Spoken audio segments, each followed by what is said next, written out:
30 লক্ষ কোটি টাকা ঋণের বোঝা নিয়েই বর্তমান সরকার যাত্রা শুরু করেছে।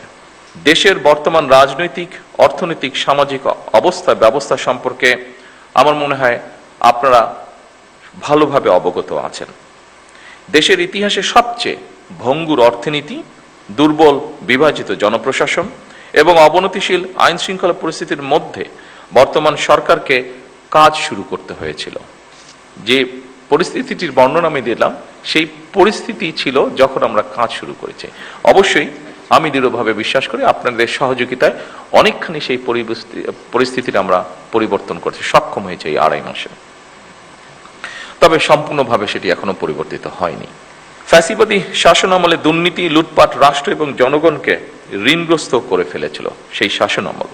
30 লক্ষ কোটি টাকা ঋণের বোঝা নিয়েই বর্তমান সরকার যাত্রা শুরু করেছে। আপনারা কম বেশি ধারণা অবশ্যই আপনাদের আছে যে আমরা দেখেছি বিগত সরকারের সময় দেশকে একটা আমদানি নির্ভর রাষ্ট্রে পরিণত করে ফেলা হয়েছিল।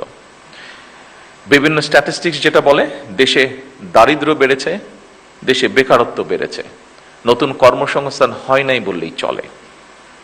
প্রতিটি সাংবিধানিক এবং বিধিবিদ্ধ প্রতিষ্ঠানকে বলা যায় অকার্যকর করে ফেলা হয়েছিল। আপনারা মনে হয় তার সবচেয়ে বড় উদাহরণ, যেহেতু আপনার প্রশাসনে বিভিন্ন জায়গায় আছেন, বিভিন্ন জায়গায় কাজ করছেন। বিচার বিভাগ, নির্বাচন কমিশন, দুদক সবকিছুই ছিল অকার্যকর। শিক্ষা, স্বাস্থ্য সব সেক্টরই বলা যায় ভঙ্গুর অবস্থা। অপরদিকে বর্তমানে যুদ্ধ পরিস্থিতি ও নতুন সরকারের সামনে একটি চ্যালেঞ্জ হয়ে দাঁড়িয়েছে। যুদ্ধ পরিস্থিতি থেকে হয়তো এই মুহূর্তে পৃথিবীর কোনো দেশই রক্ষা পায়নি, সব দেশই কম বেশি এফেক্টেড হয়েছে, বাংলাদেশে এফেক্টেড হয়েছে। তবে জনগণের ভোগান্তি না বাড়িয়ে আমরা সকলে মিলে কিভাবে পরিস্থিতির মোকাবেলা করা যায় সেটি হচ্ছে আমাদের চেষ্টা বা অব্যাহত চেষ্টা সেটা, এবং আপনাদের সহযোগিতায় সেই চেষ্টা আমরা অব্যাহত রেখেছি।